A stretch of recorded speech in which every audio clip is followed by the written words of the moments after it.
Chilling tales for dark nights.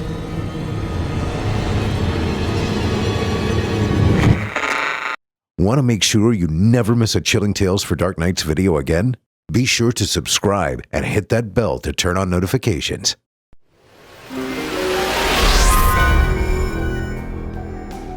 This episode of Chilling Tales for Dark Nights is brought to you by June's Journey.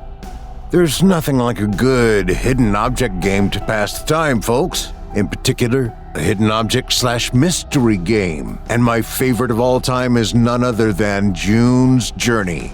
June's Journey is a must for any mystery lover. It's set back in the roaring 20s, where you and I play as June Parker, amateur detective, collecting clues and solving mysteries all over the world. The artwork is wonderful, the gameplay is satisfying, and the charm of the 20s is unlike any other. Try it out today. Be sure to tell June that Steve sent you. I love that woman. Please download June's Journey from the link in the description or by scanning my QR code. Available on iOS, Android, and PC.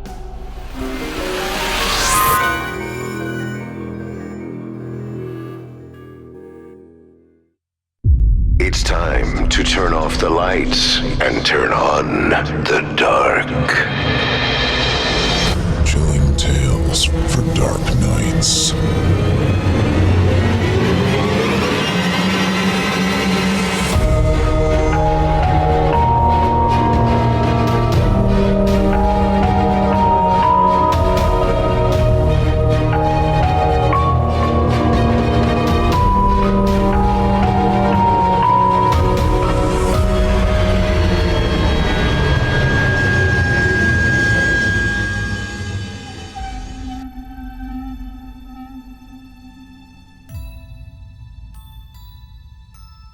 Good evening, listeners, and welcome back to another installment of Chilling Tales for Dark Nights.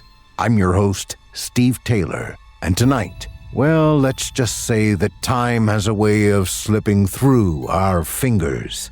Some horrors stretch back decades, waiting for the perfect moment to return.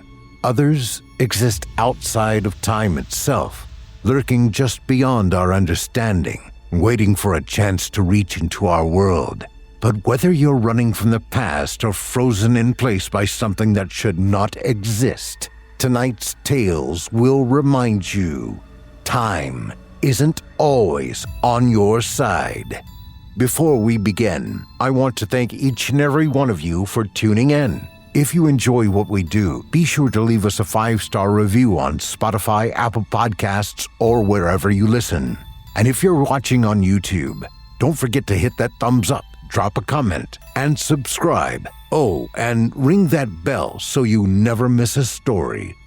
Want to take your love for horror even further? Head over to chillingtalesfordarknights.com and become a patron. For just $7.99 a month, or even less with an annual subscription, you'll unlock ad-free content, exclusive stories, and early access to the nightmares yet to come. And while you're at it, follow us on Facebook, Instagram, and X for behind-the-scenes updates, community discussions, and even the chance to influence future episodes. Now, sit back, relax, if you dare, and let's turn off the lights and turn on the dark. Our first story tonight comes from the mind of Jonah Groshek, and let me tell you, it's one you won't soon forget. Small towns can be quiet places. Nothing much happens. People live simple lives, but sometimes something happens that no one can explain. Something that crawls out of the woods. Something that was never meant to exist in our world. And once you see it, once you know it's real, it never really leaves you. Performed by Kevin Barbare, featuring Christopher Drape and Heather Ordover. This is The Broken Horse by Jonah Groshek. Part 1. Feather Falls was the kind of place where nothing much happened. Tucked between dense forests and surrounded by rolling hills, it was best known for its handful of waterfalls that drew tourists in the summer and hikers in the fall. But beyond its natural beauty, it was a quiet, small town, the sort of place that felt hidden from the world. And for 12-year-old Sam, that usually meant one thing: boredom. "You either play outside or you rot," his dad liked to say. "Nothing wrong with getting some fresh air." Most days, Sam didn't mind the woods that loomed behind his house. They were cool and shaded, with trees so old and thick that the sun barely pierced the canopy. The ground was soft with fallen pine needles, and the occasional squirrel or deer darted through, keeping him company. Sometimes, he'd hike all the way to the river that wove through the forest, and from there, he could follow it downstream until he reached the waterfalls that gave the town its name. Today, though, something felt different. The usual sounds of the forest, birds chirping, branches rustling in the wind, were strangely absent. Sam slowed his steps, glancing around as he adjusted the strap of his backpack, taking in the eerie stillness of the woods. Then came the smell. It hit him like a punch, sudden and strong, something rotten and sour. Sam wrinkled his nose, covering his mouth as he looked around for the source. He'd smelled dead animals before, squirrels or rabbits that didn't make it through the winter. But this was different. This stench had a strange, sharp edge to it, as if whatever had died had been left to rot in the sun for days.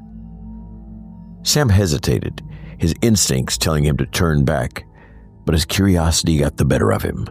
The smell seemed to be coming from deeper in the woods, just past the bend in the river where it widened and slowed, snaking through the trees. His feet moved almost without thinking. A large buck stood near the riverbank, its muscular body straining against something that held it in place. The animal's legs scraped and kicked against the ground, but it wasn't moving. At first, Sam thought it was tangled in some sort of net or trap, but then he saw the truth. Something huge was crouched behind the buck, its long, jagged claws hooked into the animal's hind legs.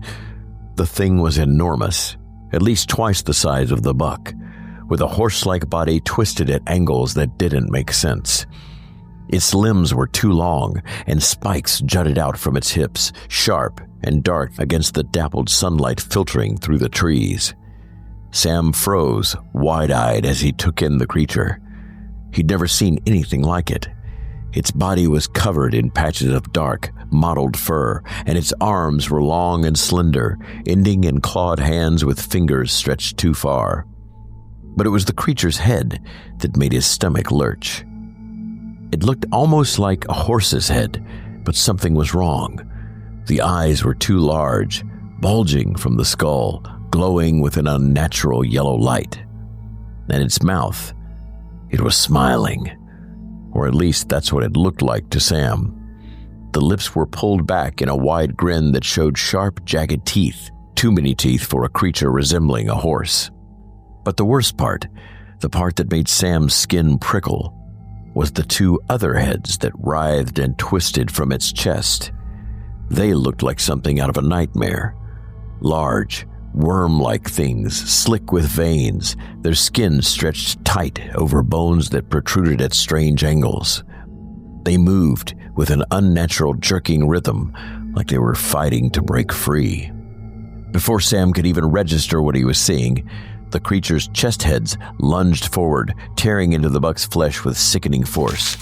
The buck let out a blood-curdling scream, its eyes rolling back as the creature's jaws closed around its body. Sam clapped his hands over his mouth, his eyes locked on the gruesome scene. The creature tore into its prey with brutal efficiency, its chest heads gnashing and snapping through muscle and bone. Blood sprayed across the ground, staining the riverbank, and the buck's cries grew weaker until they stopped entirely. Sam's body felt frozen, his muscles locked in place as he watched the creature devour its kill. His mind screamed at him to run, to get as far away as possible, but he couldn't move. All he could do was stare. Then the creature's yellow eyes shifted, turning slowly until they locked onto him. The head atop its shoulders, the one with the horrifying grin, seemed to widen as though it were smiling just for him. It watched him knowingly, as if it understood his fear and relished it. The chest heads continued tearing into the buck, but the eyes on the false head never wavered, pinning him in place. Finally, the terror broke through Sam's paralysis. He took a step back, then another, and then, as though some unseen force had released him, he turned and ran. Branches whipped against his face, his feet stumbling over roots and rocks as he sprinted through the trees. His lungs burned, but he didn't stop. He couldn't. Behind him, he could still feel the creature's gaze, that awful yellow stare following him even as he tore through the forest. When he reached the edge of the woods, he didn't slow down. He bolted across his yard, up the porch steps, and flung himself inside, slamming the door shut behind him. His hand shook as he locked it, his body trembling from head to toe. What he'd seen in the woods wasn't just some strange animal. Part 2. Sam sat on the edge of the couch, knees drawn up to his chest, the television casting a faint, flickering glow across the darkened living room. The low hum of the local news droned in the background, but he wasn't really listening. His mind was still in the woods, replaying the scene in endless loops. The way the creature's glowing eyes had found him, the slick, worm-like heads tearing into the buck, the awful sound of bones snapping. He'd tried to tell his parents before they left for the night, but his dad had just chuckled and brushed it off. "Guess you shouldn't be watching so many scary movies, huh, champ?" His mother had paused for a moment, concern briefly furrowing her brow, but then she kissed his forehead and told him he'd feel better after some sleep. They'd left him with the empty house and his racing thoughts. Sam felt an uneasy tension, his eyes darting between the front door and the windows. The quiet grew thicker, filling the space around him. Sam hugged his knees tighter, straining his ears for any sound outside. The woods pressed up against the back of the house, dense and foreboding, shadows pooling just beyond the porch. Then came the tapping. It was faint at first, like claws scratching against wood. He froze, his eyes snapping to the window beside him. The tapping stopped. He held his breath, waiting, listening, but all he could hear was the soft hum of the television. Just my imagination, he thought. Just nerves. But then it started again. This time louder, more insistent, like something trying to scrape its way inside. Sam swallowed hard, his mouth dry, and forced himself to look at the window. The glass was dark, reflecting only the faint glow of the TV and his own wide-eyed face staring back at him. Just beyond the glass, something was there, watching him, waiting for him to look away. He knew it. Another sound shattered the silence, a heavy, thunderous thud against the front door. The whole house seemed to shake with the force of it, and Sam nearly fell off the couch in shock. He stared at the door, frozen. It can't be. Slowly, he got to his feet, every instinct screaming at him to run, to hide, but he couldn't look away from the door. A shadow passed across the small circular window in the center of the door, stretching and shifting in the dim light. And then he saw it. The long, twisted neck, the monstrous head with its sickening grin, and those terrible yellow eyes staring straight at him. The broken horse. It had followed him. The creature's mouth stretched wider, peeling back in a grotesque smile. Its teeth gleamed in the darkness, and its eyes seemed to bore straight through him, as if it could see all the way to his soul. Another loud thud shook the door, and the lights flickered. Sam's legs trembled, his body going cold with fear. He knew he should run, should hide, should do something. But his feet were rooted to the spot. The creature pressed closer to the window, its face filling the glass, those horrible eyes watching him with a dark, twisted satisfaction. Then, suddenly, everything stopped. The hum of the TV cut out. The clock on the wall froze mid-tick. The lights in the room dimmed and stayed that way, suspended in a strange half-flicker. Then Sam realized that time itself had stopped. He looked around, confused, feeling like he was trapped in a dream. And then he saw it. The creature hadn't stopped. Its eyes were still moving, still watching him, unaffected by the strange stillness that had overtaken everything else. It was just standing there, waiting, as if savoring his terror, enjoying every second. Sam felt a wave of nausea wash over him. He was trapped, paralyzed, and unable to look away.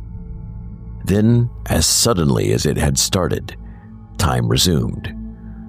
The lights flickered back on. The hum of the TV returned, and the house felt normal again. Sam stumbled back, gasping, his body shaking from head to toe. He tore his gaze away from the door, struggling to catch his breath. When he dared to look back, the creature was gone. The window was empty, and the front yard was quiet and still. He was alone. Part 3.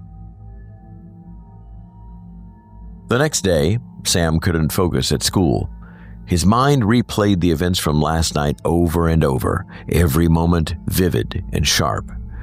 The creature's yellow eyes, the way time had stopped, its grin in the darkness, all of it haunted him.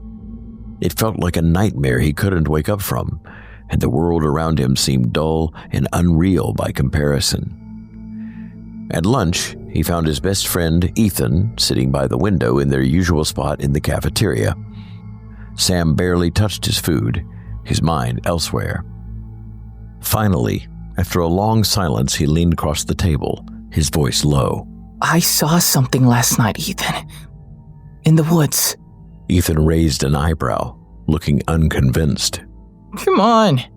Not another of your monster stories again. Haven't we outgrown that? I'm serious. Sam whispered, leaning in closer. It wasn't like any animal. It followed me home, Ethan. It was outside my house. It froze time. I don't know how, but it did. Everything stopped. Except for the creature. Ethan's eyes widened slightly, catching the fear in Sam's face.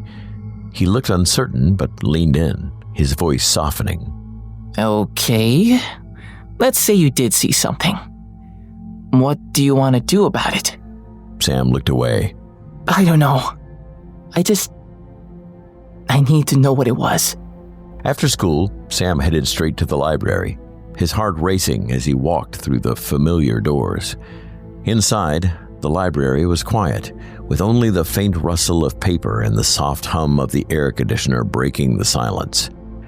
Mrs. Hawthorne, the librarian, sat behind her desk, her glasses perched on the end of her nose as she typed on her computer. She looked up as Sam approached, a faint smile crossing her face. Well, hello, Sam. Don't see you in here too often. Looking for something specific? Sam hesitated, glancing around to make sure they were alone. Yeah. I was wondering if you had any, old records about strange sightings around town.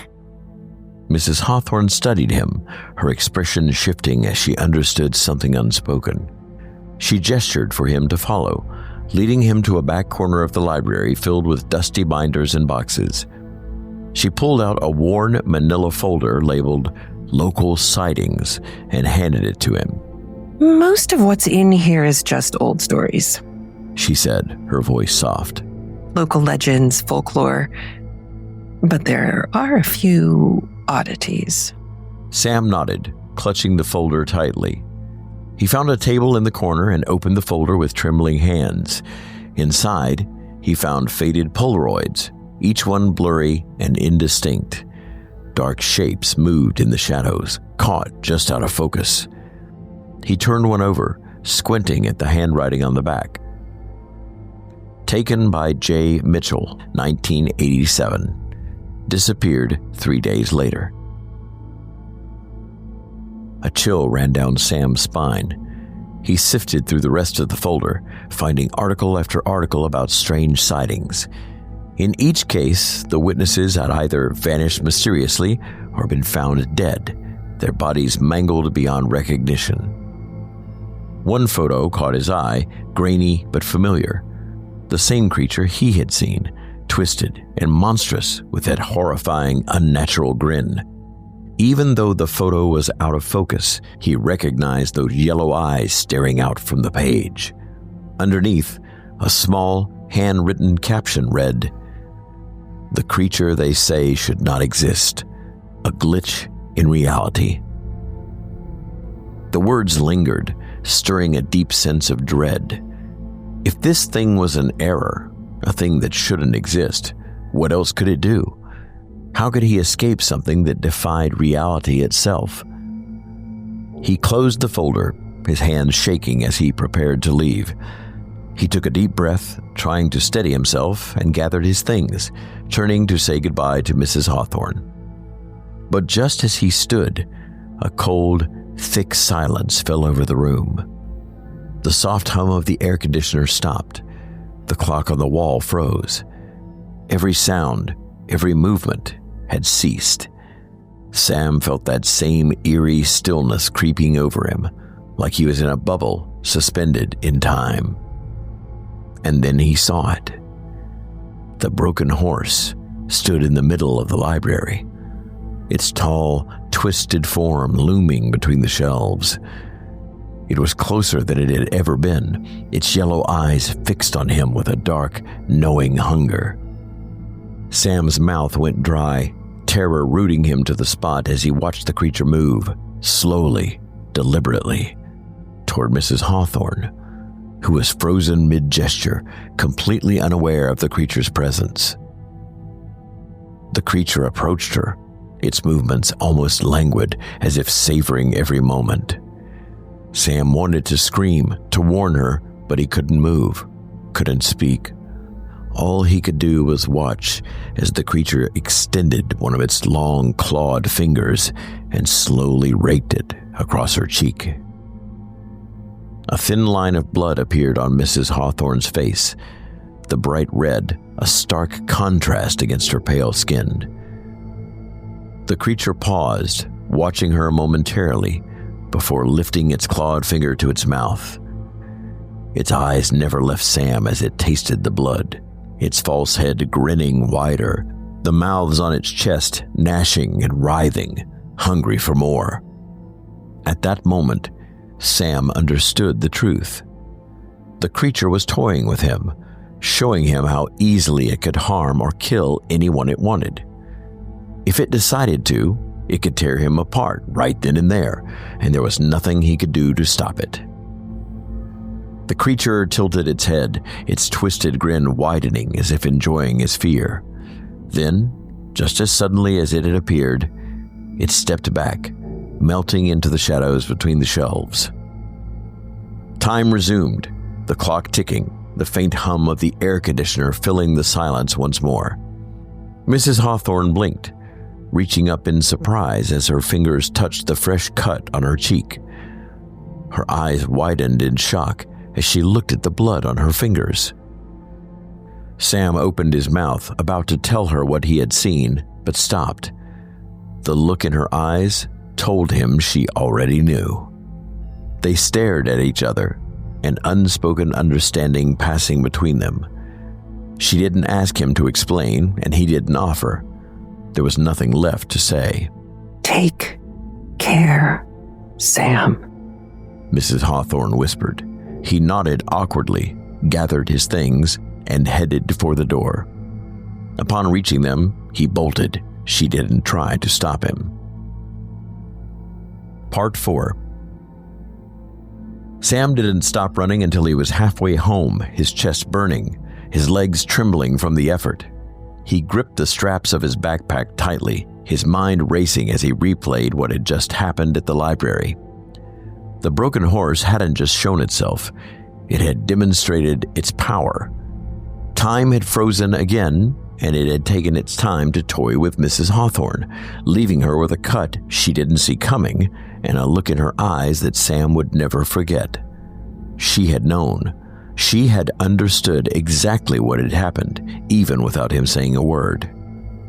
Sam burst through his front door, slamming it shut behind him and throwing the deadbolt. His parents were still at work, and the house was silent, except for the faint hum of the refrigerator in the kitchen. He leaned against the door, trying to steady his breathing, but the silence felt suffocating. He dropped his backpack on the floor and made his way to the living room, collapsing onto the couch. His body felt heavy, his limbs leaden with exhaustion, but his mind wouldn't stop racing. The creature wasn't just some mindless predator. It was intelligent, it was purposeful, and it had marked him. The library folder sat on the coffee table where he dropped it the night before. He reached for it with trembling hands, flipping through the pages again. Each story, each photograph, was a reminder of what he was up against. Disappearances, deaths, people torn apart and left as unrecognizable heaps of flesh and bone. One photograph caught his eye.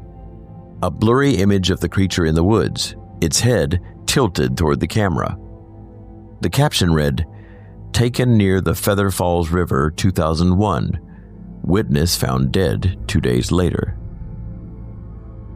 The words, "witness found dead," seemed to leap off the page. Sam's stomach churned as the realization hit him like a punch to the gut. Everyone who had seen the creature had either disappeared or died shortly after. Everyone. The room suddenly felt colder. He clenched his fists, his mind spiraling. What was the point of running if it would come for him anyway? The broken horse wasn't like anything he'd ever heard of before. It didn't follow rules, didn't leave a pattern that made sense. It was a mistake, a glitch, and somehow it had decided he was next. Sam glanced toward the window, the late afternoon sunlight filtering through the curtains. The woods beyond his backyard loomed dark and silent, the trees casting long, spindly shadows across the ground. Fear twisted in his gut. With it came a growing determination.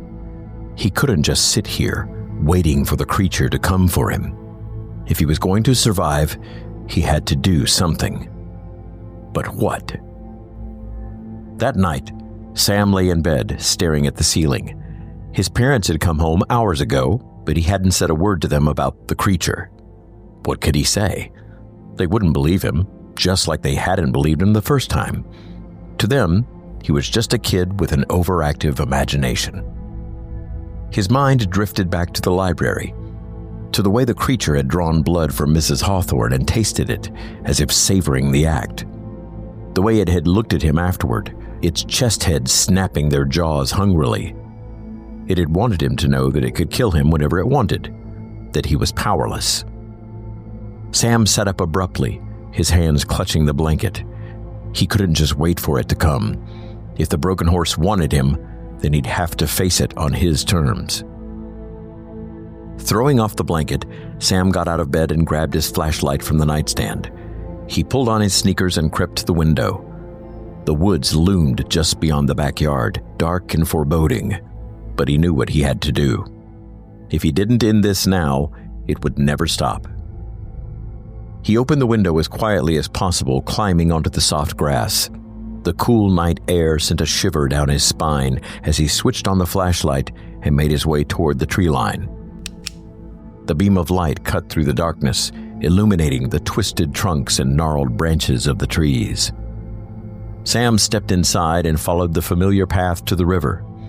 The flashlight's beam wavered as his hands trembled, but he pressed on, his jaw set with determination. He didn't know what he would do when he found the creature, but he couldn't let it control his life. He had to take a stand. The river came into view, its surface glinting faintly under the moonlight. Sam stopped at the edge of the water and scanned the trees. The forest around him was eerily still. And then he heard it.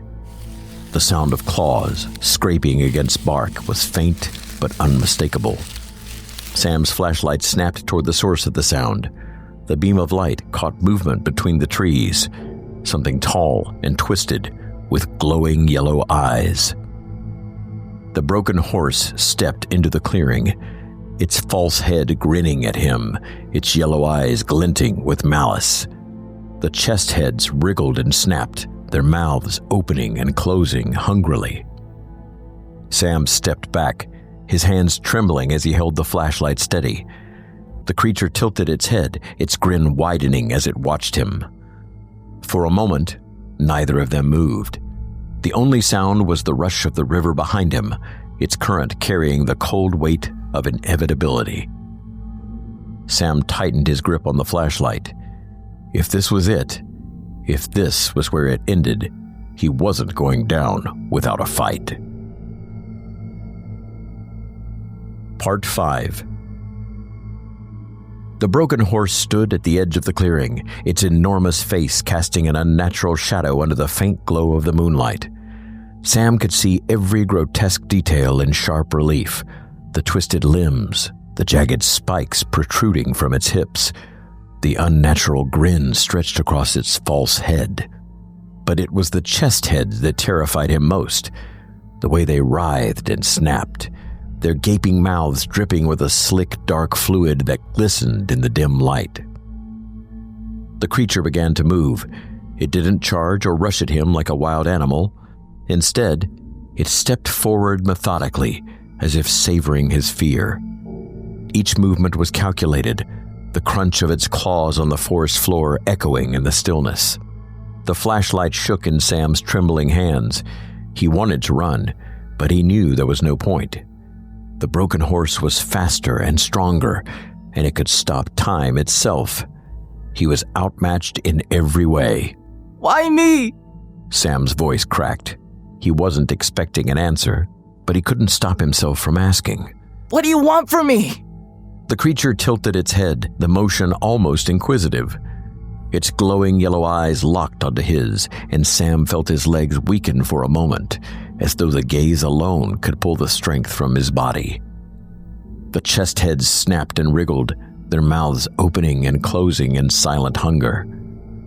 Sam took a shaky step back, the flashlight beam flickering as he struggled to hold it steady. The river behind him roared in his ears, its current swift and unrelenting. He could feel the cold spray on his skin, a sharp contrast to the heat of his fear. The broken horse stopped a few feet away, its twisted form towering over him. It leaned closer, its false head grinning wider, the teeth glinting like shards of glass. Sam could do nothing but stare into its awful, glowing eyes.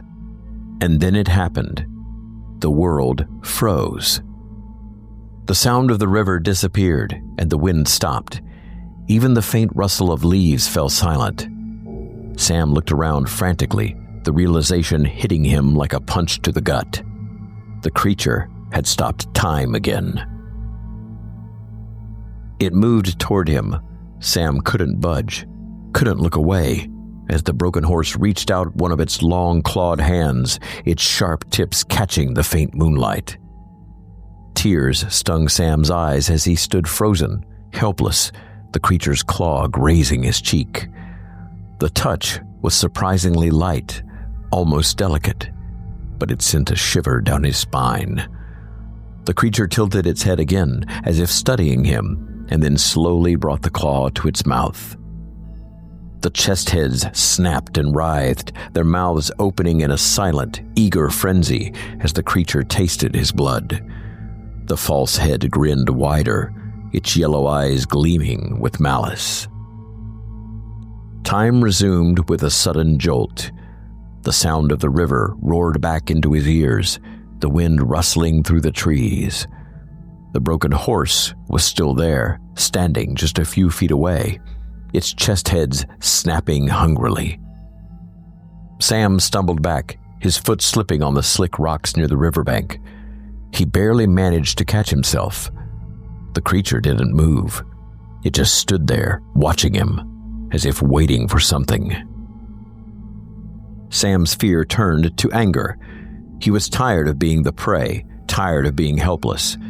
Clenching his fists, he forced himself to meet the creature's gaze. Why don't you just kill me already? He shouted, his voice breaking. Isn't that what you want? The broken horse tilted its head again. For a moment, Sam thought he saw something like amusement in its glowing eyes. Then, without a sound, it turned and began to retreat, its long limbs carrying it back into the shadows. Sam watched it go, his chest heaving with every labored breath. He didn't understand what had just happened. The creature could have killed him, but it hadn't. It had tasted his blood, shown him its power, but then it had left. The forest was silent again, the shadows deep and impenetrable. Sam stood there for a long moment, the flashlight beam shaking in his hands as he tried to make sense of what he'd just experienced. When he finally turned to leave, his legs felt like lead, his steps unsteady, as he made his way back through the woods. The events of the night replayed in his mind, each moment etched into his memory. The creature's grin, the way it had tasted his blood, the hunger in its chest heads, it all felt like a warning. As he approached the edge of the woods, the familiar sight of his house came into view. The lights in the living room were still on, a warm glow cutting through the darkness. Sam felt a surge of relief as he climbed the porch steps and let himself inside, locking the door behind him. Part 6. The days after Sam's confrontation with the broken horse blurred together. He went to school, ate his meals, and tried to act normal around his parents, but nothing felt right. The creature's presence lingered, its glowing eyes and twisted grin burned into his memory. At night, sleep became impossible. Every gust of wind outside sounded like claws scraping against the walls. He kept his flashlight by his bed, clutching it tightly as if it could somehow protect him. But the broken horse didn't come. Not at first. 3 nights after the incident at the river, Sam woke to the sound of tapping. He bolted upright in bed, his ears strained to confirm what he'd heard. The tapping came again, louder this time, and his blood ran cold as he realized it was coming from the window. He didn't want to look, but he couldn't stop himself. His hands trembled as he reached for the flashlight and clicked it on. The beam of light cut through the darkness, illuminating the curtains. He stood slowly, his legs shaking, and pulled them back. It was there. The broken horse stood just beyond the glass, its tall, twisted frame barely fitting within the edges of the window. Its false head grinned at him, the yellow eyes gleaming like burning coals. The chest heads writhed and snapped, their mouths opening in silent hunger. Sam stumbled back, his flashlight shaking in his hands. The creature didn't move, didn't try to break through the glass. It just stood there, watching him, as if waiting for something. Leave me alone. Sam whispered. Please, just leave me alone. The creature tilted its head, the grin on its false head widening. For a moment, Sam thought it might actually listen, but then it lifted one clawed hand and pressed it against the glass. The sound was sharp, like nails on a chalkboard, and Sam flinched, covering his ears. And then it was gone. One moment it was there, and the next, the window was empty. Sam stood there for a long while, staring at the glass. He didn't sleep for the rest of the night. Over the next week, the sightings became more frequent. The broken horse appeared in the woods outside his house, its glowing eyes cutting through the darkness. It stood in the shadows at the edge of the schoolyard, just out of sight of the teachers and other students.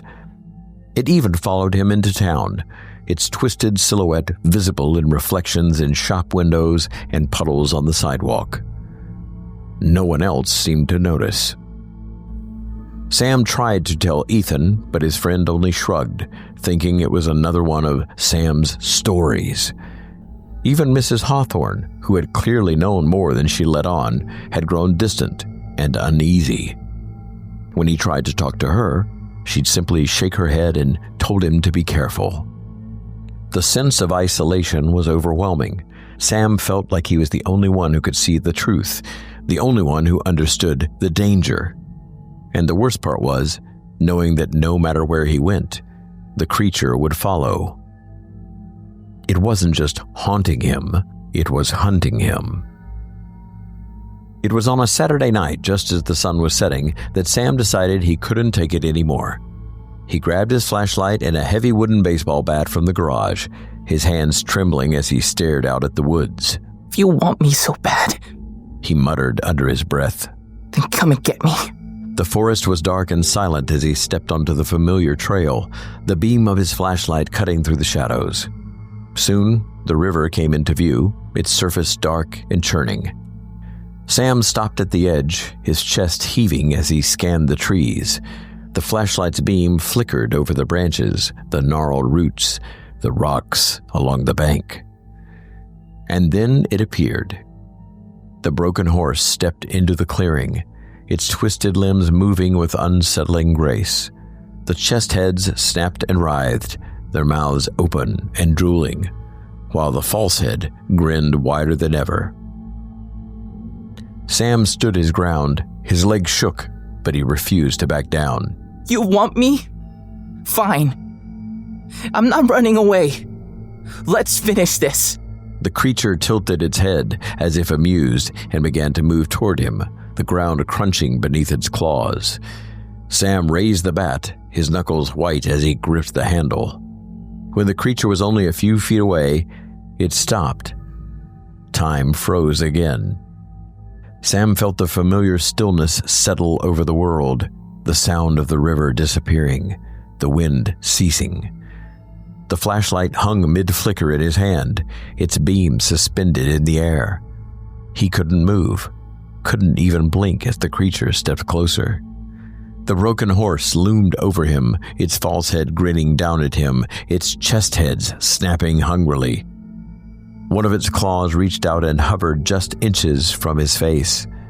Sam braced himself for the worst, but the creature didn't strike. Instead, it leaned in closer, its yellow eyes burning into his. The mouths on its chest gnashed and snapped, but the creature didn't attack. It was toying with him, savoring his fear, reminding him of its power. And then, just as suddenly as it had appeared, it was gone. Time resumed, the sounds of the forest rushing back into his ears. Sam collapsed to his knees, the bat falling from his hands as he gasped for air. Sam never saw the broken horse again, but he felt its presence everywhere, in the shadow of the woods, in the quiet moments of the night, in the stillness that sometimes settled over the world. It was always there, watching, waiting. He didn't tell anyone what had happened. No one would believe him, and even if they did, what could they do? The broken horse wasn't something that could be stopped. It wasn't something that could be understood.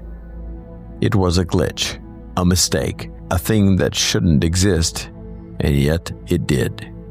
As the weeks turned into months, Sam learned to live with the fear, to carry it with him like a scar.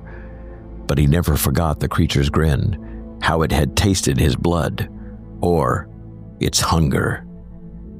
And he knew that one day it would return, and when it did, he worried, it would finish what it started.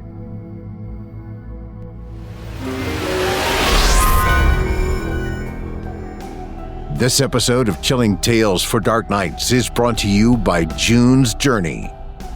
Remember how great things were back in the good old days? Sure, World War I was a bummer, but after that, the Jazz Age. Don Juan, the jazz singer, lights of New York. I remember Dad bringing home our first mechanical television. That day we upgraded from a Model T to a Model A, and Mom's brand new pneumatic vacuum cleaner.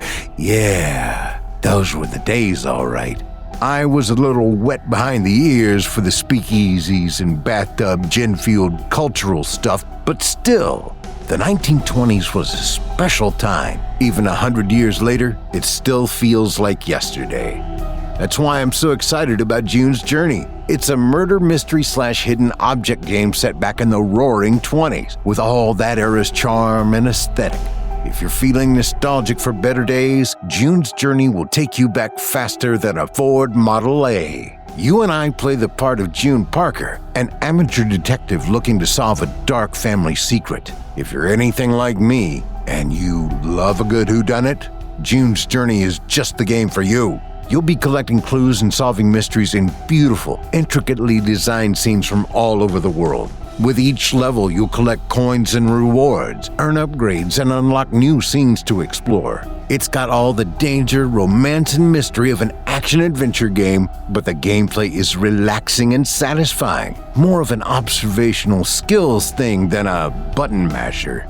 All in all, it's a pleasure, and you'll always want to play just a little bit more. The storyline is great, but it's also packed with extras. You can chat and play with other players by joining a detective club. You can play in a detective league to put your skills to the test. You can help June relive some of her fondest memories with the memoir feature, piecing together her past to complete gorgeous albums and unlocking awards. Feeling creative? You can decorate your own island. Yeah, you heard that right. You get an island. There's a reason we love June's Journey so much, folks, because there's a detective in all of us. So get in on the fun. Click that link or scan that code. I'll see you in the detective club. Please download June's Journey from the link in the description or by scanning my QR code. Available on iOS, Android, and PC. Thanks for your support and for supporting our valuable sponsors.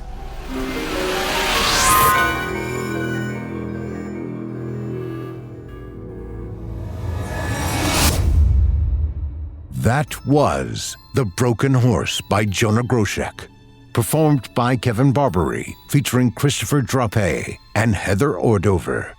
And if there's one thing we've learned, it's that some mistakes in reality can't be undone. Some things don't belong here, but they find their way through anyway. What did you think? Let us know in the comments below. And if you'd like to hear more from Jonah Groshek, you can find his work right here on Chilling Tales for Dark Nights, along with other terrifying tales that will keep you up all night. But don't get too comfortable just yet. If you thought The Broken Horse was the only horror lurking outside the edges of time, you're mistaken. Our next story takes us into a different kind of nightmare, one that started decades ago, but never really ended. Time has a way of burying things, secrets, warnings, mistakes. But some things refuse to stay buried. Our next story comes from the mind of Chilling Tales for Dark Nights founder Craig Groshek and takes us deep into the past, 40 years back to a night when something fell from the sky and something else crawled out of it. Some horrors don't just happen in time, they exist outside of it, waiting to take hold of anyone who stumbles too close. Performed by Otis Jiry, featuring Nick Goroff. This is The Ravine Incident by Craig Groshek. Part 1. I never told a soul about what happened that night 40 years ago. Not the whole truth, anyway. That day, I signed my name on a stack of papers handed to me by men who didn't ask me to understand what I was agreeing to, only that I agreed. The words on the page blurred under the cheap hospital fluorescence, my eyes swollen and hazy from the painkillers they'd given me after setting my leg. It was all in legalese, a mess of clauses and subclauses, but the meaning was simple. I was to never speak of what I saw. I was to never return to the place where it happened. If I did, there would be consequences. I kept my mouth shut for 4 decades. Not out of fear, but because I wanted to believe that it would stop being real if I didn't acknowledge it, that I could outrun it. How foolish I was to believe it was going to be that easy. All these years later, I still feel it. I always have, I suppose, but tonight, the sensations are different. They're not how I remember them. Back then, the feeling was external, something I could resist. But not anymore. This time, it's working its way out from inside me. I wake in the dead of night, my fingers curled tight around my blanket, stiff and aching, as if I've spent the night clutching something I don't remember taking hold of. My legs don't work the way they used to, but I find them carrying me places without my meaning to go. My reflection has started to look like someone else's. I can hear whispers at the edge of my thoughts, a frequency I don't remember tuning into. Instinctively, I know it. It's happening again. And this time, I won't be the only one. The night it started, I was running a load of lumber out of western Nebraska, heading toward Kansas City. The CB was quiet, which wasn't unusual for those parts. A few truckers passed chatter back and forth, mostly road conditions, and complaints about the weather. But for the most part, it was just me and the steady hum of my Peterbilt's engine. I liked driving at night. There was a peace to it, the rhythm of the wheels against the road, the world shrinking to just the glow of my headlights and the stretch of highway ahead. No cars, no distractions, just the road and me. I'd been driving for nearly 6 hours, only stopping once to stretch my legs and grab a cup of coffee with a 24-hour fuel station. It wasn't a bad road. Nothing but open plains, the occasional farmhouse tucked back from the road, and the stars overhead clear and endless.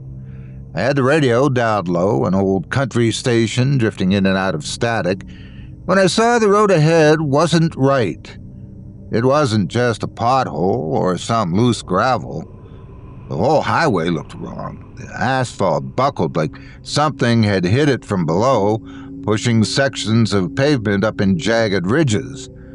The lines painted on the road bent and twisted, the way they do when heat rises off the pavement in summer. But it was the dead of night, and the air had a cold bite to it. I let up on the gas as my headlights rolled over the crest of the hill, illuminating the road ahead. There was a car off to the side. Oh no, down the side, its front end crushed against the base of a ravine, half buried in brush and rock. The wreck must have been fresh. The metal was still gleaming under my lights, no sign of rust, no dirt coating the windows. Even from up here, I could tell the impact had been brutal. The hood was crumpled like tinfoil, the windshield spiderwebbed. A sedan, maybe a Chrysler or an Oldsmobile. Not much chance anyone inside had walked away. And then just beyond it, I saw something else. Not another car. In fact, it wasn't anything I recognized at all. It was a sleek, metallic shape, half sunk into the earth at the bottom of the ravine. The light from my truck reflected strangely off its surface, not like metal exactly, but something else, something smoother. It had no headlights, taillights, doors, or windows that I could see, just a curved hull that looked impossibly undamaged despite the crash. I felt a bit queasy as I grabbed the CB mic and keyed up the channel. Breaker, breaker, this is Howie. We got a wreck off Highway 83 near mile marker, well, hell, I don't know, somewhere between Ogallala and the Kansas line.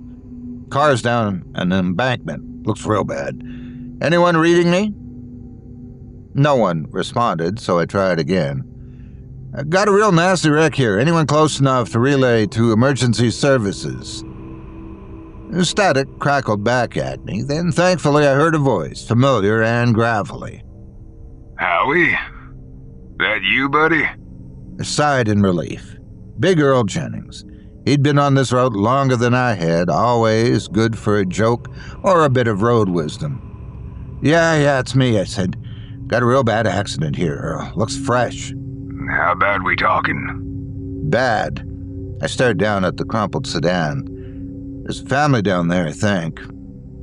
Earl paused. When he spoke, his voice was lower and far more serious. You stay put, Howie. Someone will be through soon. No sense getting yourself hurt climbing down there. I just can't leave him. I heard a flare of static again. Then Earl spoke again. Something don't feel right about this, Howie. I think you ought to stay away. I hesitated, fingers tight around the CB mic. What are you talking about? You said the road's buckled? Like something hit it from underneath? Yeah. There was another long pause. Howie, you listen to me now. Just sit tight in that truck till someone else gets there. Please, man, don't do anything stupid. You don't gotta be a hero. Let the cops and the EMTs handle it. I was already unbuckling my belt. I don't have time to do nothing. They don't have time. Then at least don't touch... Before he could finish, the radio cut out. No static, no sound at all. I tapped the mic. Earl? Hello? Nothing. I looked down at the wreck again.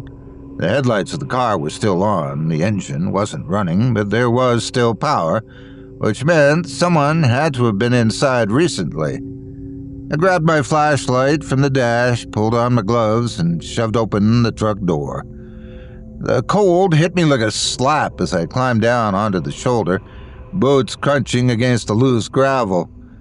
I kept my gaze fixed on the wreck below, my gut already twisting. The wind had picked up, rustling through the grass, carrying a sound with it that I couldn't quite place, some sort of whisper, soft and indistinct, coming from the bottom of the ravine. I swallowed hard, took a breath, and started down the slope. It was steeper than I expected, loose dirt shifting under my boots as I worked my way down. The flashlight beam cut through the dark, illuminating brush and jagged rock, but it did little to ease the tightness in my chest. I kept my eyes on the sedan, its headlights still burning weakly, spilling light onto the uneven ground. The front end had caved in against the embankment. The windshield shattered, and there was no movement inside. The whispering sound hadn't stopped. If anything, it had grown stronger the farther I descended. It wasn't wind through the grass, wasn't water moving through a creek bed. Whatever it was, it had a strange cadence. I had the urge to call out to let whoever was inside know I was coming, but something in my gut warned against it. The car's rear doors were still intact, though the glass had blown out, jagged shards clinging to the frames. My flashlight reflected off of something slick, a smear trailing down the side of the vehicle. I adjusted my grip on the door handle and pulled. The door groaned on its hinges, the flashlight beam swept inside, and I saw them. A man in the driver's seat, a woman in the passenger seat, and 2 children in the back. But something was wrong. They were wrong. First, I thought they were dead, that their injuries had frozen them in some last awful posture. The man's chest had collapsed inward, his ribs poking sharp against his shirt. The woman's arm bent backward at the elbow, bone breaking through skin. The children, Christ, the children were still buckled in, but their heads lolled unnaturally, their limbs hanging limp. And yet, all 4 of them moved. Not fully, mind you, not consciously. It was more like a flicker of motion, a shudder of a hand, a slow tilt of the head, a marionette string being tested. Even as I watched, the whispering sound swelled. Then, suddenly, the driver's mouth moved. I watched in horror as his lips peeled apart and his jaw lowered as though guided by invisible hands. His head jerked slightly, his neck cracking, as if pulled by something inside of him. I stepped back, my stomach twisting into a hard knot. Their eyes were still open, glassy, and unblinking. The whispering was coming from them. It wasn't speech, well, not really. It was a mess of layered broken sounds, phrases that started but didn't finish, syllables repeating in strange stilted ways. The father's lips moved, his jaw unhinging farther than it should, and then I realized it wasn't his voice. The words spilling from his throat had no breath behind them, no hallmarks of human speech. They were too seamless, unnaturally smooth, a voice speaking through a body that was no longer its own. I took another step back, my foot slipping on the loose dirt. The movement must have drawn attention because the boy in the back seat twitched violently, his seatbelt straining against his small frame. His head rolled to the side, and for the first time, I saw what was left of his throat, a gaping hole. There was no way anything living could still be functioning with a wound like that, and yet he spoke, but it wasn't his voice. Worse still, the whispering wasn't limited to random utterances. It was a conversation between him and others, between them and whatever was inside the ship. The unnatural glow from the wreckage pulsed, a faint vibration rolling through the ground. The sedan's occupants twitched in unison, like something had just given them orders. Then they turned their heads, all four of them, to look directly at me. My entire body screamed at me to move, but I couldn't. Father's arm jerked toward the door handle. His shattered chest didn't rise or fall, but his hands clenched, fingers stretching unnaturally. I didn't think. I reacted, slamming the car door shut and stumbling back, nearly losing my footing on the incline. Part 2. I backed away from the car, my boots scraping against the loose gravel. The whispering had become rhythmic and had intensified. These weren't the dying gasps of accident victims, carried faintly on the wind. This was language, and not one of human origin. A voice spoke through them, weaving its syllables in a cadence I couldn't understand. It flowed from the father's throat, without breath, using his vocal cords like a ventriloquist's dummy. The mother's lips moved next, her shattered arm twitching at the elbow, the bone still pushing through her sleeve. Then the boy, his ruined throat opening wider, his jaw stretching past its natural limits. They were answering. I followed the light from my flashlight, raising the beam toward the wreckage of the other vehicle, the thing that had crashed. I had no words for what I saw. A hull, dark and seamless, was half buried in the earth, impossibly sleek, alien, and alive. It wasn't constructed of metal or anything I could recognize. It looked like smooth stone, yet rippled like liquid when I moved the beam across it, and had no markings or seams. Then something inside of it shifted. The movement was scarcely perceptible, a ripple of form beneath the fractured remains of what must have been its cockpit. I was being watched. The ground trembled beneath me. The whispering from the car grew louder, more urgent, and then I felt it, a force, like a hand gripping the base of my skull. Not a physical touch, but pressure, something pushing against my mind, testing it. My thoughts blurred and my limbs felt far away, as if they were no longer mine. It was trying to get in. I dropped to one knee, my head pounding. My fingers twitched against the flashlight, the light bouncing wildly across the wreckage. Every nerve in my body screamed that I needed to resist, that if I gave in even for a second, I wouldn't be able to fight my way back. The whispering became a chorus. The bodies in the car convulsed violently, their heads snapping toward the craft, their mouths stretching in unison. They weren't just speaking to it, they were connected. I clenched my fists, forcing my body to move, to respond. I stumbled back, my boots dragging against the dirt, my mind pushing back against whatever had latched onto me. For a moment, the pressure eased, not because I'd won, but because it had found something else to use. The bodies in the car lunged forward all at once, their shattered bones cracking under the sudden movement. They weren't just talking anymore. They were coming for me. The bodies surged toward me, not with the broken, sluggish movements of the injured, but with purpose. Their limbs twisted unnaturally, shattered bones shifting beneath their skin as they dragged themselves free of the wreckage. The father moved first, his chest collapsing inward with the effort, one arm hanging useless at his side while the other reached for me. The mother followed, her ruined elbow bending backward, fingers clawing at the dirt. But it was the children that froze me in place. The boy's seatbelt had snapped, his body flopping forward like a discarded puppet. His legs dangled uselessly, yet he crawled toward me, pulling himself with his arms. The girl moved slower, her head lolling to one side, a fractured smile stretching across her lips. She wasn't smiling at me. She was smiling at something behind me. I turned toward the wreckage, toward the thing that had crawled out of the sky, watching the ship pulse faintly. The Flanagans had been dead the moment they crashed, but their bodies had been claimed. The ship, and whatever was piloting it, was feeding on them. At the same time, I felt a strange pressure at the back of my skull, an invisible thread pulling at my limbs, testing them.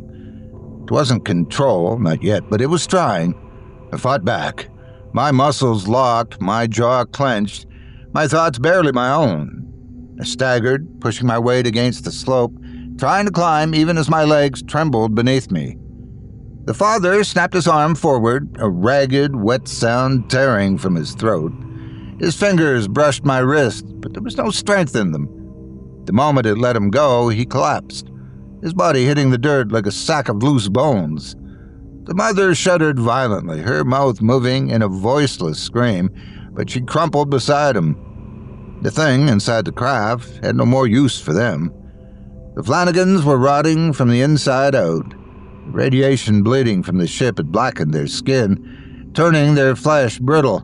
As I backed away, I watched it split along their arms, their necks, their cheeks, dried meat peeling from their faces. The whispering had faded, replaced by something worse, a sound I didn't want to understand. It was the sound of something leaving them, hungry for something stronger, hungry for me. I scrambled backward, dirt sliding beneath my boots as I fought for footing. My mind wasn't my own anymore. It was inside. Thankfully, not fully, not yet.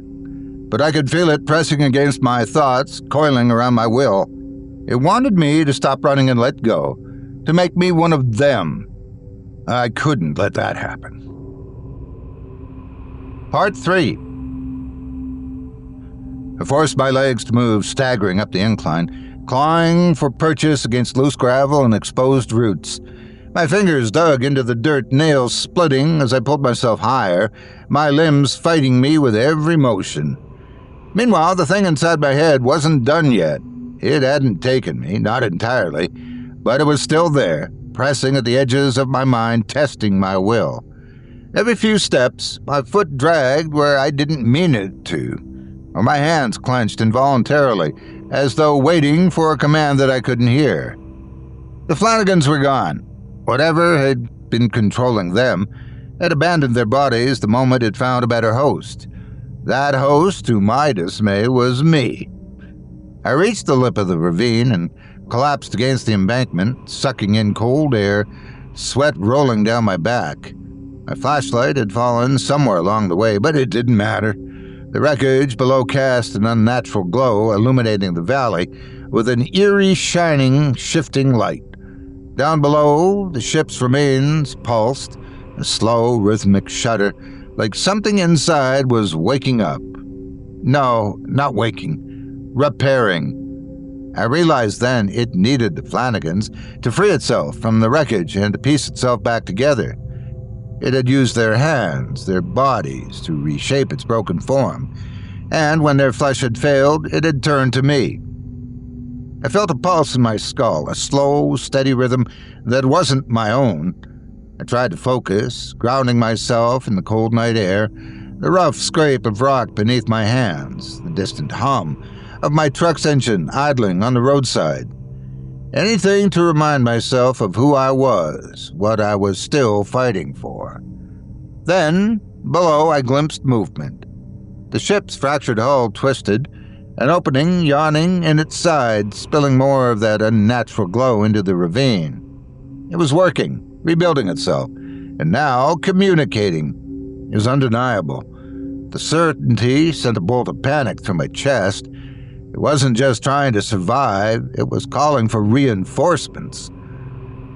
I scanned the ground around me, looking for anything, any way to stop it, before it finished whatever it was doing.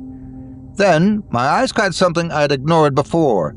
A boulder, massive and precariously perched at the edge of the ravine, held in place by time and gravity alone. A plan formed in my mind. If I could push it loose, send it tumbling down the cliffside, it might be enough to destroy what was left of the ship and prevent it from signaling whatever waited beyond the stars. Signaled more of them. I braced my hands against the stone, shoving with everything I had left. The first push didn't budge it, but the second did. A deep groan echoed through the valley as the earth shifted beneath me, and the boulder tipping forward. The ship pulsed violently, its light flashing like a warning. The Flanagan's bodies twitched violently as if sensing what was coming. Then the rock broke free. For a moment, time seemed to slow, the boulder teetering at the edge before it plunged downward, tearing through the cliffside. I barely had time to register the impact before I felt the ground beneath me give way. The next thing I knew, I was falling. The world tilted as I went over the edge. I tumbled down the slope as it gave way beneath me, dirt and loose rock cascading downward in a violent rush. My shoulder clipped something hard, bone jolting in its socket, before I flipped again, the ravine spinning in a blur of shadow and sickly light. Then I made impact. A sudden, jarring stop as my back slammed against a ledge jutting out from the embankment. The forest knocked the air from my lungs, leaving me gasping, my vision dimming at the edges. I could still hear the boulder, feel it, the deep, grinding rumble of stone ripping loose from the earth.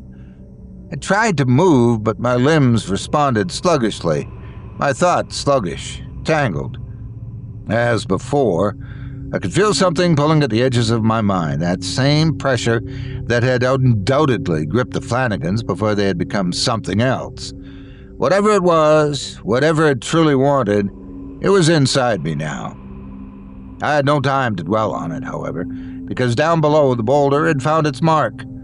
The impact sent a violent shockwave through the ground, the fractured hull of the ship shuddering violently beneath the weight of the stone. A flash of energy rippled outward, distorting the air like heat over pavement, and then the light began to flicker.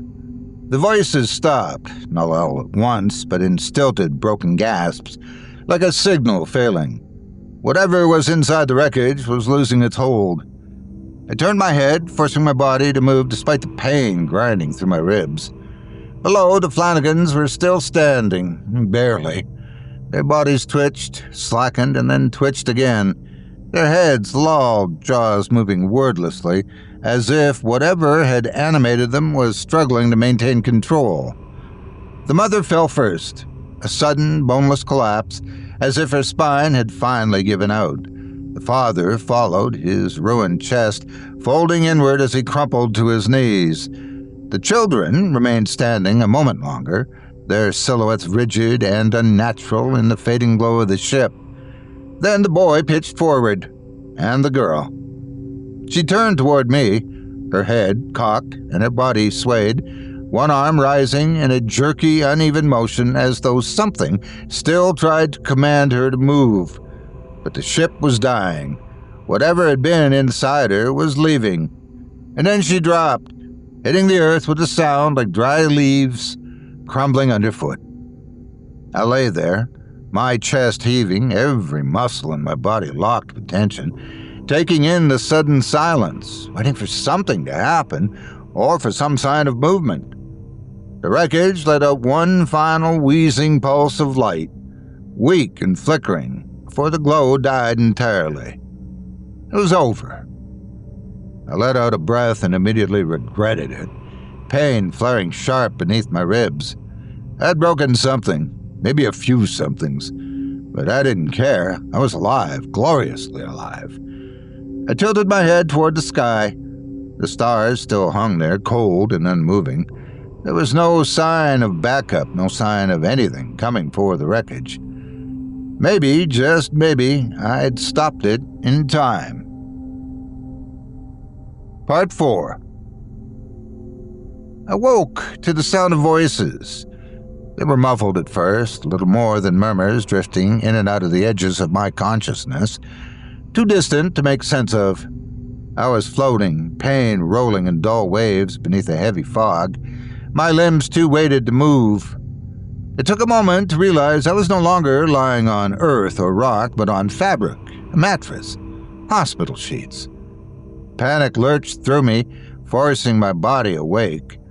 My eyes snapped open and light stabbed at them, bright fluorescents humming overhead. The sterile scent of disinfectant filled my nose. Machines beeped somewhere behind me, measuring my vitals. The rhythmic hiss of air cycling through vents filled the silence. Somehow, miraculously, I had survived. My mind clawed backward, trying to piece together the last thing I remember. The ship, the bodies, the boulder tumbling, my own body falling with it. I moved my arm, testing. The sharp ache that flared beneath my ribs told me I was still injured, but not dead. I was bandaged and hooked up to IVs, but someone had saved me. Or worse, someone had found me. The voices returned, louder this time, just beyond the thin partition curtain beside my bed. I turned my head slowly, every muscle stiff and strained to listen. No mention of the other wreckage. A man said, his voice level, controlled. As far as the official report is concerned, it doesn't exist. A second voice, a younger man's, came through, clipped and uncertain. And the Flanagans? Their bodies? There's nothing left to examine. The family perished in the crash. That's all anyone needs to know. They paused. Sir, what about him? The younger man asked. Someone shoveled a stack of papers. Nearby a chair creaked. He was found unconscious 100 yards from the impact site. He suffered a concussion, 3 broken ribs, and a fractured wrist. He doesn't remember what happened. And if he does? Footsteps approached, and the curtain was yanked back. 2 figures stood at my bedside. Government, no question about it. They didn't wear uniforms, but their suits were too crisp, their postures too controlled. The older man, tall, lean, Agent Richard Marshall, held a file in one hand and a pen in the other. He studied me like I was something that needed to be cataloged. The younger one, Agent Travis Lynch, lingered a step behind, his hand clasped in front of him, mouth set in a tight line. There was something in his eyes that senior agents didn't have. Worry. Marshall flipped open the file. Howard Carpenter, he said, as if verifying the name belonged to me. age 26, long-haul trucker, born and raised in Nebraska. He tapped the folder against his palm. You were found along Highway 83 2 nights ago, near mile marker 146. You suffered a fall and sustained multiple injuries. Do you recall how you ended up there? My mouth felt dry. I swallowed, eyes flicking between the 2 agents. I could lie, tell them I didn't remember, pretend I'd blacked out after the wreck, that I had no recollection of what I saw. But then I thought of the Flanagans, of their bodies twisting, breaking, of the way they moved long after they should have been dead, of the thing that had tried to take me and might still be inside me. I licked my lips. I remember a crash. Go on, Marshall said. There was a car. It went over the embankment. I saw it from the road. I hesitated, choosing my words carefully. I pulled over to help and climbed down. I saw the family. I trailed off. I wanted to say that they were already dead, but they somehow weren't. But that made no sense. Marshall's pen hovered over the page. What happened after that? I hesitated. I don't remember much. He studied me for a moment, then nodded, jotting something down. He flipped the file shut and slid a stack of papers onto my bedside table. This is a non-disclosure agreement. By signing it, you acknowledge that any and all details pertaining to the night of March 17th are classified and that you will not discuss them with anyone, ever. Lynch shifted, pursing his lips, but he didn't say anything. Marshall extended the pen. I stared at it. Something in my gut told me there was no point in refusing. I had no proof of what had happened. Even if I had, there were people who could make sure no one ever heard it. I took the pen and signed. Marshall slid the papers back into his folder and nodded. Good. He turned to Lynch. We're done here. Lynch hesitated, then added, Sir? Marshall's gaze flicked him sharp. He closed his mouth. The two agents turned and strode toward the door. Marshall reached for the handle, but before he pushed it open, he spoke without looking back. You'll be under observation for the remainder of your life. A chill crawled up my spine. Don't go looking into things that don't concern you. And if something feels off, if anything unusual happens, you are to report it immediately. Do you understand? I didn't respond. It wasn't a request. The doors swung open, and then they were gone. Part 5. I signed their papers. I kept my mouth shut. And for 40 years, I told myself that meant it was over. I went back to driving, not long after. I left Nebraska for Colorado and put some distance between myself and that stretch of Highway 83. The road didn't feel the same anymore, and I told myself it was just the trauma of what I'd seen. The bodies, the wreckage, the things I couldn't explain. I buried it the way a man does with something he doesn't want to remember. I never went back to that stretch of road, never looked into the Flanagans' deaths, and never spoke about what happened. And for 40 years, I thought that was enough. Then, 2 weeks ago, I woke up somewhere I didn't remember going to sleep. At first, I figured I'd been sleepwalking. It happens to men my age sometime. Stress, a touch of dementia, whatever name they want to slap on it. But as I stood there in the kitchen, staring down at the half-eaten apples sitting on the counter, still clenching the knife I'd used to cut it, I felt something I hadn't felt in decades. A presence. It wasn't in the room. It was inside me. That was the first time. The second time I woke up standing in my backyard staring at the sky. My bare feet were half buried in the dead winter grass, the cold biting my skin. But I hadn't shivered, hadn't moved. I'd just been standing there waiting. For what? I didn't know. But something in me did. 2 days later, it got worse. I'd been doing something menial, flipping through an old book at the table, when my fingers suddenly stopped responding to me. I sat there, watching them flex and tighten, moving in slow, measured motions as though someone else was trying them on. A test. It let me go after a few seconds, but I knew what it meant. The thing was inside me. Whatever had been left behind that night in the ravine was waking up. The parasite had been dormant for 40 years, buried deep in my mind, biding its time. And now, for reasons I couldn't understand, it was stirring. And that's why I'm writing this. The agents are going to come for me soon. Not tomorrow, maybe not even next week. But I know they're watching. I've seen the same car park at the end of my road twice now. The same pale-faced man behind the wheel, pretending he doesn't see me when I look at him. They know. They knew this was always going to happen, and if I don't get this out now, I never will. Because this isn't just about me. I wasn't the only one there that night. What if I wasn't the only one infected? What if there were others? What if we've been walking among you for decades, not even knowing what we are? I can feel it now. Something is coming. And I'm a loose end that's got to be tied up. The first sign that it was too late came when the street outside my house buckled. I'd been sitting at my desk, words on the page blurring, my hands trembling as I wrote.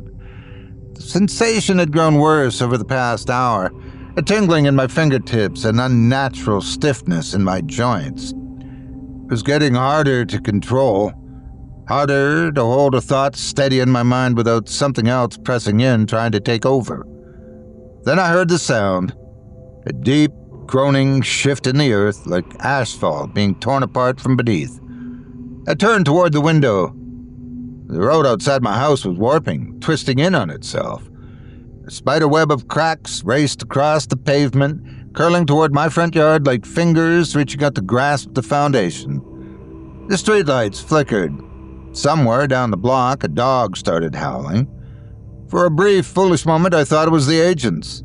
That Marshall and Lynch had sent their people, that black SUVs would roll in, that men in dark suits would pile out, and that I'd be dragged away before whatever was happening could fully take hold of me. But the men in black hadn't got here first. The parasites had. The street outside shuddered, caving inward with a violent crack. Something huge and impossibly smooth began to rise from the ruined pavement. Slick with mud and dust, its surface rippling like liquid metal. I'd seen it before, 40 years ago, broken and dying at the bottom of a ravine. Now it had come returned. I staggered away from the desk, nearly knocking the chair over. My legs weren't working right. My arms weren't working right. A slow, creeping numbness was spreading through my limbs, my fingers twitching against my will, the bones in my neck popping as my head tilted too far to one side. I wasn't alone anymore.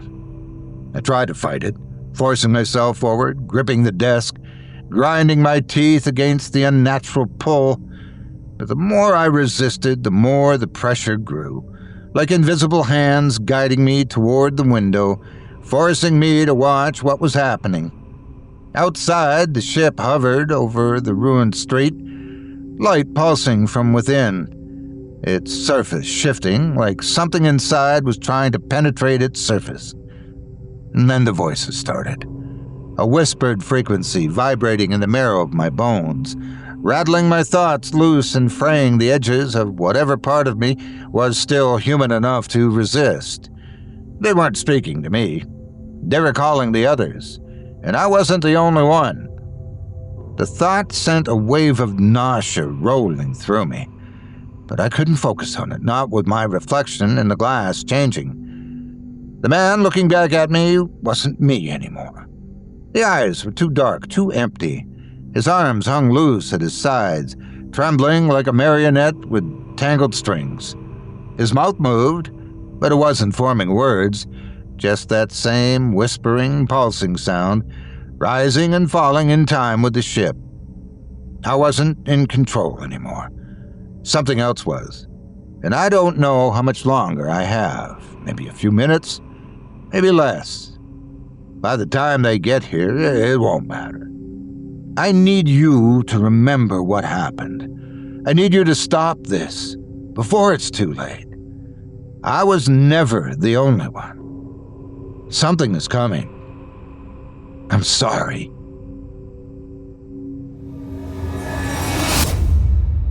That was The Ravine Incident by Craig Groshek, performed by Otis Jiry, featuring Nick Goroff. And if that doesn't make you second-guess your memories, I don't know what will.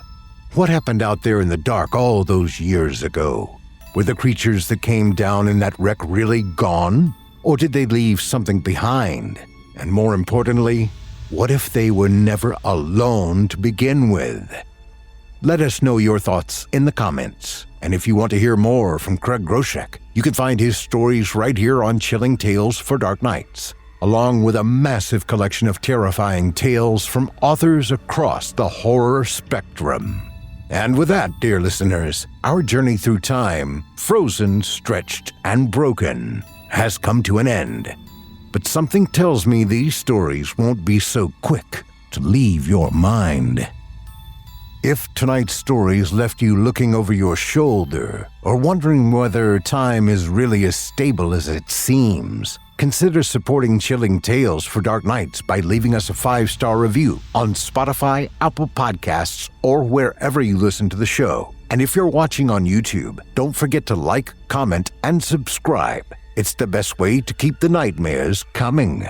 For those of you who just can't get enough horror, visit chillingtalesfordarknights.com and become a patron. For as little as $7.99 a month, or even less with an annual subscription, you'll gain access to exclusive ad-free content, early releases, and stories too chilling for the public feed. And don't forget to follow us on social media for behind-the-scenes updates, community discussions, and more. Find us on Facebook, Instagram, and X, where we keep the horror alive, even when the stories end.